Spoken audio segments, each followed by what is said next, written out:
You're listening to Later with Mo Kelly on demand from KFI AM 640.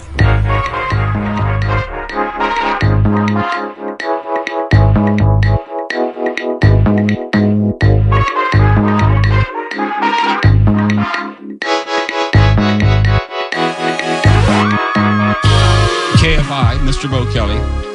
We're live everywhere on the iHeartRadio app. Let me start right there. The iHeartRadio app, or KFI, that is what we call commercial media. If you were to watch a show like maybe Reading Rainbow, or maybe see a show like Sesame Street, Mr. Rogers, that's what they call public media. And I worked in public media for about 6 years on a radio show called The Tavis Smiley Show. It was distributed by Public Radio International, but it was a part of public media. Sometimes people don't know the difference between the different distinctions in public media. NPR is public radio, but it's not the only distributor of content. There's Public Radio International, there's PRX, there's NPR, but it's still about the public broadcast system. CPB, Corporation for Public Broadcasting, announced today that it would be winding down its operations, and that truly saddens me because I'm a kid who grew up on Sesame Street, Mr. Rogers' Neighborhood. As I got a little older, I started watching Frontline, and I watched Nova, the science series, and maybe more recently, people may have found Finding Your Roots with Henry Louis Gates.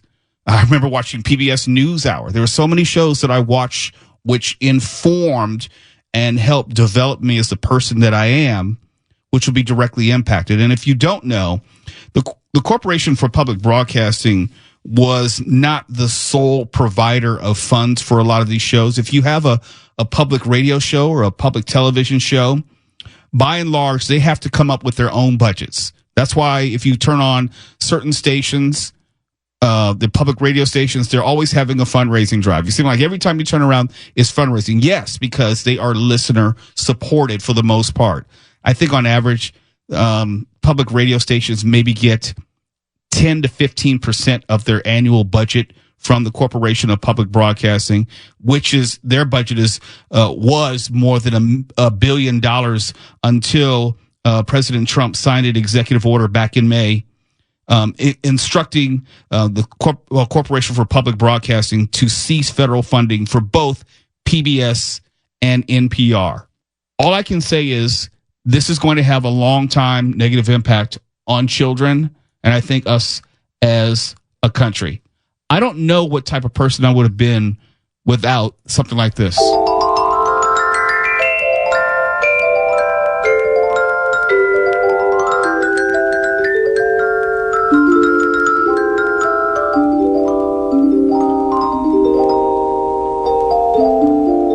Brings back memories, doesn't it?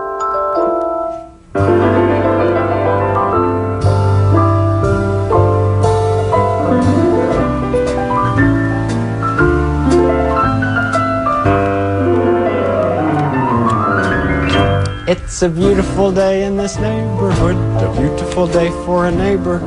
Would you be mine? Could you be mine?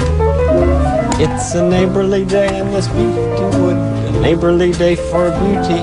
Would you be mine? Could you be mine? I have always wanted to have a neighbor just like you. I've always wanted to live in a neighborhood with you, so let's make the most of this beautiful day. Since we're together, we might as well say, would you be mine? Could you be mine? Won't you be my neighbor? Won't you please? Won't you please? Please won't you be my neighbor? Every day after school, it was me and Mr. Rogers. I didn't even know how many life lessons I would be learning from Mr. Rogers. And it's different by generation. Maybe you're 15, 20, 40 years younger than me, and this made more of an impact on you.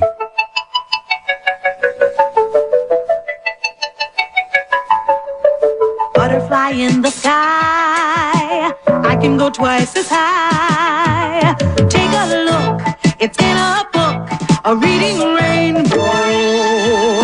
I can go anywhere, friends to know and ways to grow, a reading rainbow. I can be anything. Take a look, it's in a book, a reading rainbow. A reading rainbow.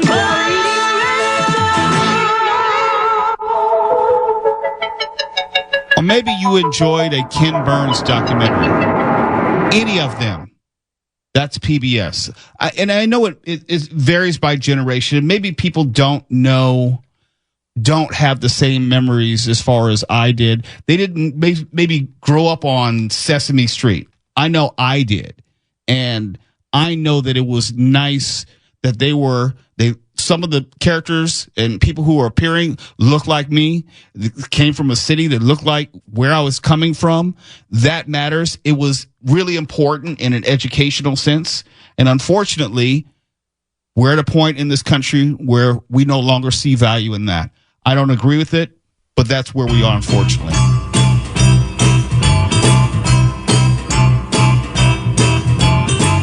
Sunny day, sleeping the clouds away. On my way to where the air is sweet. Can you tell me how to get to Sesame Street? Come and play, everything's A-okay. Friendly neighbors there, that's where we meet. Can you tell me how to get to Sesame Street? How to get to Sesame Street? How to get to Sesame Street? Here's how old I am. There was only, back in the day, channel 2, 4, 5, 7, 9, 11, 13. That was VHS. Then you have the UHF, which were the PBS stations of KCET, which is channel 28, and also KOCE, which is channel 50 back in the day. That's how I saw Speed Racer and Kim of the White Lion, because they were back then on PBS and KOCE. They weren't on VHF TV. Did you watch, Stefan, growing up, any of the PBS or Corporation for Public Broadcasting shows? Absolutely, I did. I watched almost everything that you played. Mr. Rogers, Sesame Street. I grew up on all of that stuff. There is those memes going around where they oh, thanks to viewers like you. And I'm like, what did I do? Yeah, right. I'm just a kid. It's just your parents, really. Yeah. And part of it is nostalgia, but also part of it is an appreciation of the service that it provided. It was necessary. And if we wanted to boil it down to simply a line item on a budget, we've lost the plot. We've misunderstood the purpose of not only educational television, but children's television, and providing a space for idea makers, because a lot of these shows would not fit when I was talking about commercial TV, commercial radio versus public radio and public television. There was a place for these idea generators, for these content creators, because the content creators of back then were the people who created Sesame Street, the people who created Mr. Rogers' Neighborhood. That would not have existed on commercial television. And to see all that being thrown by the wayside, it bothers me, just to be honest, because remember, I'm a proponent of education, and a lot of these shows were straight up educational, and to be caught up in this political moment is disappointing. Mark, I know your upbringing was different than mine. Did you have any connection to these types of shows? Oh, sure. We all watched that stuff. And even in latter days as an adult, I mean, I think I'm blurbed on one of Ken Burns' documentaries. What? Frontline. All right. Every single episode of Frontline is a master class. Yes. Those guys dot their I's and cross their T's. And the narrator has a really cool voice, too. It's such a massive loss that I don't think we're really capable of taking it in all at once. We're going to find out as time drags on. how big a loss this is and how just stupid and unnecessary it is. Unfortunately, you are right. And I say you're right because it's going to take years for people to understand the value of the CPB and also what we've lost in its absence. Not everything is a line item on a budget. And this is really disappointing. And I feel sorry for our children because they won't know what they're missing. And I feel sorry for us as supposed responsible adults who've taken it away. It's Later with Mo Kelly, KFI AM 640. We're live everywhere on social media and the iHeartRadio app. And when we come back, more bad news. We have layoffs at Warner Brothers Motion Picture Group. And you think, what? You thought everything was doing well? You just had Superman come out and thought the movies were doing well. Evidently not as well as we've been led to believe. You're listening to Later with Mo Kelly on demand from KFI AM 640. KFI AM 640. It's Later with Mo Kelly. We're live everywhere on the iHeartRadio app. And not is all well in the world of movies. Motion Picture Group of Warner Brothers, that division, is laying off about 100 staffers and executives. And that's not minor. Because when you have Warner Brothers Pictures, and correct me if I'm wrong, Twala, I think they've had the second best 2025 thus far. Yeah. Overall, I mean, Superman right now is trending as being one of the highest grossing films of the year and a massive success for them. So you see this news juxtaposed against it's like, wait, what? What's happening? I don't get it. Now, if I were to make some assumptions, and they are assumptions, what happens in the movie industry usually is a reflection on how these companies feel about the economy, at least in the short term. Whether it's going to be more expensive making these movies or they're not going to perform as well. But usually there is a correlation, not necessarily causation, but a correlation where if they're not bullish on the economy, then they may start to contract. They may lay off people. They may pull movies from their production slate. That's usually what happens. But I don't know if all that is happening here. It just took me by surprise when they have about 1,000 employees worldwide. Now they're going to cut about 100 of them, some executives, some staffers. They're going to merge some departments. And it's strange. Some high level executives. Yes. So this is just Loloff. I mean, Jeff Goldstein, who is now being elevated to global president. That's after Andrew Cripps is exiting as president of international distribution. They were nice enough to send out an email to everyone. When I say nice enough, I mean that in the most sarcastic, condescending way. And this is how some of the email went. And I want you to imagine that you're one of the people who are laid off, or not even laid off. Maybe you made the cut and some of your fellow employees were laid off. Here's how it went. Quote, earlier this year, in collaboration with leaders across the film division, we undertook a thoughtful assessment of our current structure and began the work to transform our business as we transition from a U.S. home office/international model to a fully global structure.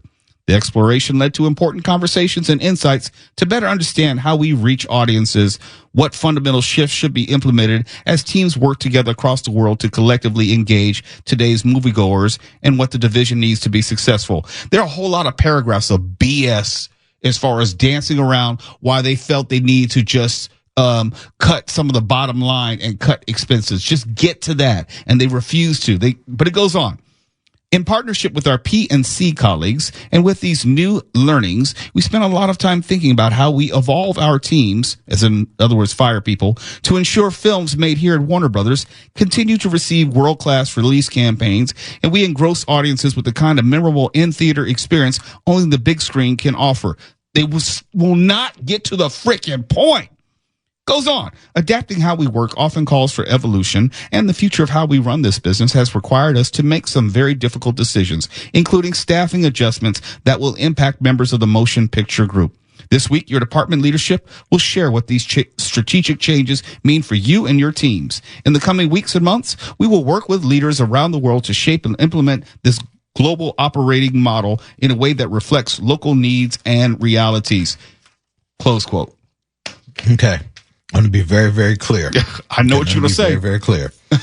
If you have about 1,000 people, which you are now cutting 100 out, so you can take your national distribution platform in your company global, what's yours, and you say you have new learnings, new methodologies, new ways you're going to go about doing it, that translates to means AI.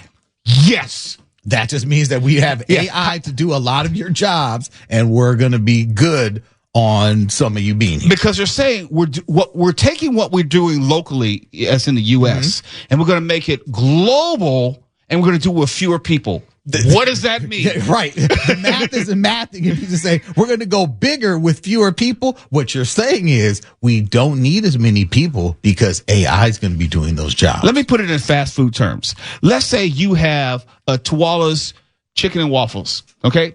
And you have 10 locations and you want to expand to other states. If you're going to expand to other states, presumably you would need more people, not fewer people, unless maybe you have some automated technology which allows you to do so, and you can actually cut staff. Like if I have Flippy the burger flipper in the back, and I can say, well, I don't need as many people in every location. And see, that's the thing. You gave us 6 paragraphs beating around the bush of how you're going to evolve the business and new learnings and expansion. And they always want to make it like it's some great change to the business. You know, it's a great idea. It's actually going to be good for everyone who's still around.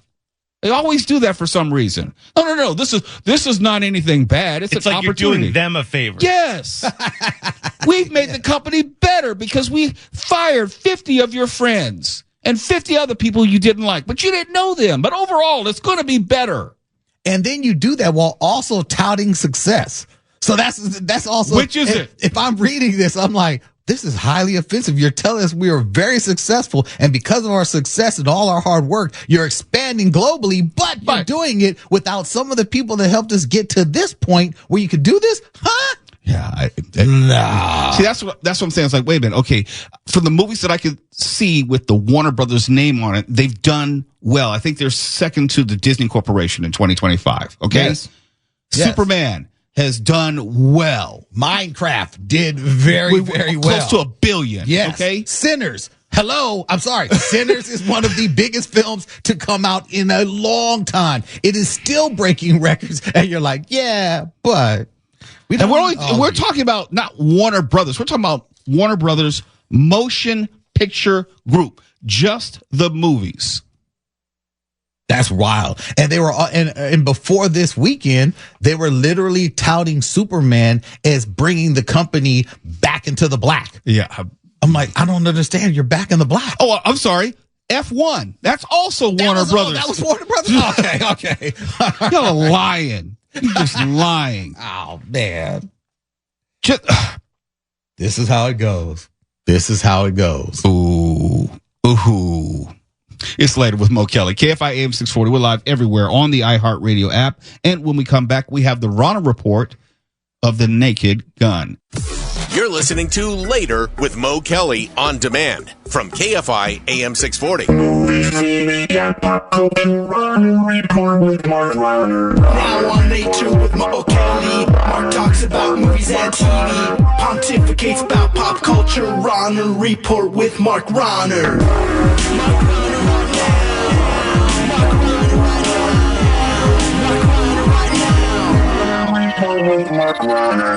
KFI AM 640. It's now time for the Rahner report with Mark Rahner. You have probably seen the trailer for the Naked Gun reboot with Liam Neeson by now because it seems like it's been playing forever and not getting any funnier. Here's a taste, but not much because it's largely visual. Once you kill a man for revenge, there's no going back. It stays with you forever. A voice in your head saying over and over, man, that was awesome. Now, when I say it's largely visual, he just tore a bad guy's hands off and smacked him with one of the arms. Drebin, the robbers you put in the ICU are lawyering up to sue the city. Since when do cops have to follow the law? Is he serious? No. Yeah, it doesn't get any better. Let's just end it right there for everybody's sake. A little girl walks into a bank robbery. One of the crooks asks her what she wants. She takes off her mask to reveal it's septuagenarian Liam Neeson, and he says, "Your ass." Then he takes them all out. Did you find that funny? I was kind of baffled by it, and by how anyone would have thought that was what you want in the trailer to get people to travel and then pay to see your movie. See, it's a little girl, but it's really a large, elderly Irishman. I do like answering your ass for pretty much anything. What are you reviewing tonight, Mark? Your ass. What's in the news today? Say it with me, Mo. He's not there. I even think the construction of your ass, speaking of Mo, your ass is doing X or Y is funny when Mo says it. Your ass is going to a bad movie. So let's get caught up. There were 3 Naked Gun movies with Leslie Nielsen starting in 1988, and those were from the files of Police Squad, which was a really funny but short-lived TV show, just 6 episodes. It was sort of infamous at the time for getting canceled because viewers had to pay too much attention to what they were watching. And I'm not making that up. That was a Zucker, Abrams, and Zucker comedy, Zaz, and those were the guys who also perpetrated Airplane. Fast-paced, throw everything at the wall comedy with wordplay jokes, sight gags, and a hilarious deadpan performance from Leslie Nielsen, who was getting on in years at the time, but enjoying a new career being funny after playing a heavy most of his career, and by all reports, not really playing the two differently. He wasn't available for any more of these movies because he's been dead for a while. In this reboot, Neeson plays his son, Frank Drebin Jr. Either they didn't explain the accent, or I was sleeping when they did. Pamela Anderson is the femme fatale love interest, and Danny Houston, who I guess needs work just like the rest of us, is the tech billionaire bad guy. Does the plot matter? Not really. Houston has developed a new fleet of electric driverless cars, which probably still don't get recalled as often as Teslas. I wanted to walk out of this thing 10 minutes in, and I was in the mood for a comedy. I watched Happy Gilmore 2 last weekend and thought, no classic, but a few silly laughs, some people I like, fairly good-hearted story. The news business is stressful. I've been desperate for laughs. In fact, Mo mentioned Adam West earlier in the show. Here's the funniest thing I heard all this week. The late Adam West on the late Gilbert Gottfried's podcast doing a Kanye West rap about the bitches in that Adam West Batman voice with Gilbert's insane laughter punctuating it. I need more. Life's grim. We're getting screwed on student loans again starting today.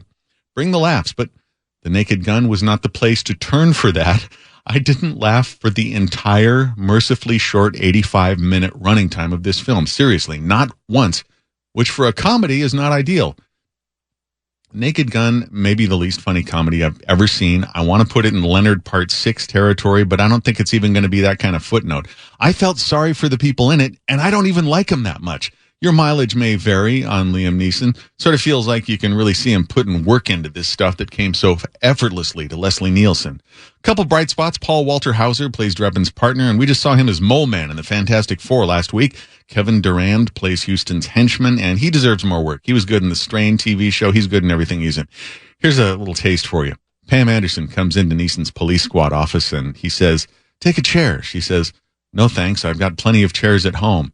And by the time you've wiped the tears from your eyes and stopped gasping for air, at the end of that scene, she changes her mind and takes a chair, bumping it into stuff as she leaves the office.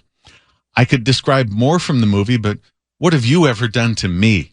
Okay, one more. There's a dream sequence with Neeson and Anderson having a romantic getaway in some winter hideaway somewhere, and a drawn-out scene where they bring a snowman to life is one of the most painful, dumb things I have ever witnessed, and I'm not exaggerating. It made me long for the dream sequence in Dumb and Dumber where Jim Carrey lights his own fart. Now, that's funny. I'll tell you that I've always thought Benny Hill was funny, and I would have killed for so much as a fast-motion chase with the yakety sax playing. This Naked Gun wasn't even that funny. By the way, I'm also a big fan of driving jokes into the ground. In the Police Squad show, the gag of Drebin driving into garbage cans every single time he parks gets funnier every single time he does it. In the old Get Smart show, the cones of silence are funnier every single time they're used. And in this Naked Gun, there's a running gag of people handing Drebin a cup of coffee constantly wherever he is. And I honestly don't know how you can screw something like that up so that I'm just sitting there in the audience like I'm being asked to review Ring camera footage or something. I'm calling in a code brown on this one. We're talking golden raspberry territory here. It really is that bad. Zaz were not involved in this abomination. They got no responsibility. Maybe they could have explained the difference between silly and stupid to this crew. The responsible party is Akiva Schaffer, who directed and co-wrote the movie. He worked on Saturday Night Live, and his other work includes Pop Star, Never Stop, Never Stopping. Is he funny somehow with something else? I'll never find out now. It's been reported that 73-year-old Neeson and 58-year-old Anderson are dating. Yeah, okay. The age difference is still kind of gross, but at least someone got something out of this movie. You might recall that O.J. Simpson was in the original Naked Gun movies. I would say this reboot is more in line with O.J.'s later non-film work, if you're picking up what I'm laying down here. Mo, that's your Rahner report. Look, when you said Leonard Part 6, that's all I needed to hear. I got out of here at the usual late hour last night, and I was starved for comedy. This thing, it's just an abomination. It didn't need to be remade. It was already a cult classic. You know how I feel about cult classics. You were not going to be able to. I haven't seen the movie. I don't have any desire to see the movie. You weren't going to be able to recreate the comedic timing of a Leslie Nielsen. I don't know. I don't think it's impossible, but whoever these guys are, they just could not get a handle on it. I mean, it's really one of the dumbest things I've seen in my adult life. Like, not funny dumb. I think Beavis and Butthead is funny, okay? This is just dumb. I just think it's too lazy when you take a classic title, a classic property, and then try to shoehorn people into it just for a different generation. Just because they didn't grow up with Leslie Nielsen. Well, you're touching on a really important point. The Naked Gun was a spoof of a really popular TV genre at the time, which was these hard-boiled, yes, fundamentally silly, though, cop shows. And those aren't so popular anymore. We don't have a lot of that. So this is a spoof of a spoof that's, 40 years out of date. That's a great point, because certain movies are made for a certain time. We talked about this with Roadhouse. Roadhouse only made sense in 1989. Not 2025. You can't go around beating up people and there be no consequences. That could be in 1989, not 2025.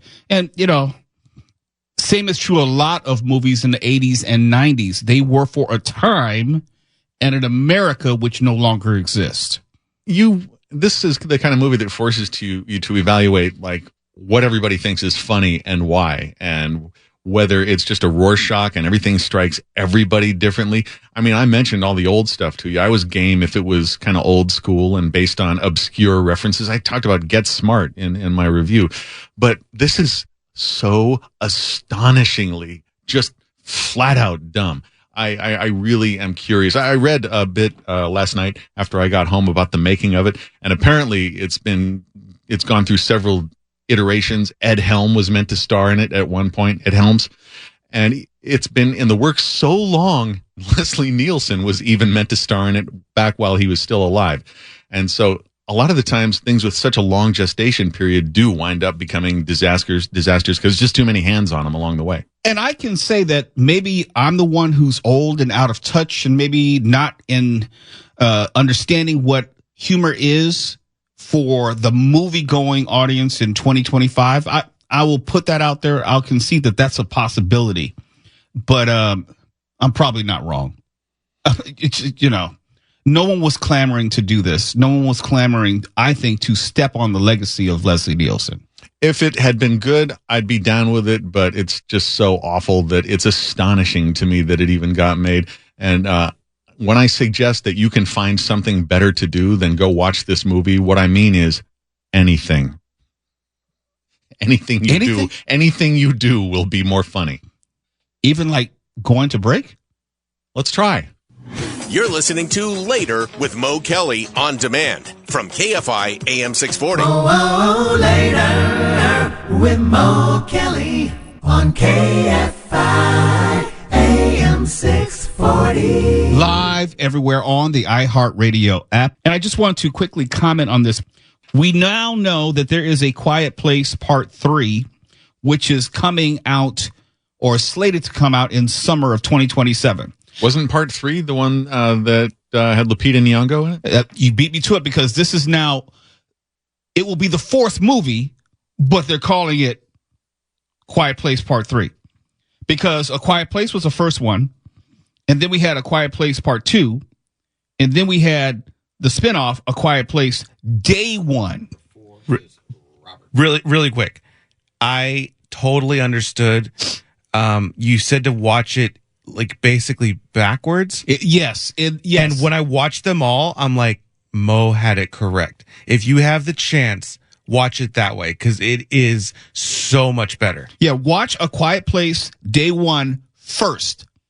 Just take my word for it. Then watch A Quiet Place second, and then watch A Quiet Place Part 2 third. That will be the correct chronological order, and it won't seem as disjointed. What order do you watch the Star Wars films in, Mo?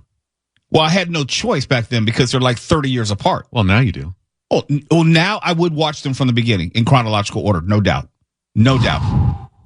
Okay. It doesn't mean they're most enjoyable that way, but I mean, I encountered them as they came out. Now, if I were to tell one of my blended sons to watch them, I would say start with The Phantom Menace so you have them watching in the order in which they were released serves no purpose if you have no reference point. You would tell them, your kids, to watch The Phantom Menace first, and I would call Child Protective Services on your household. You know, you can do that. I mean, gosh, we're not even friends, so of course.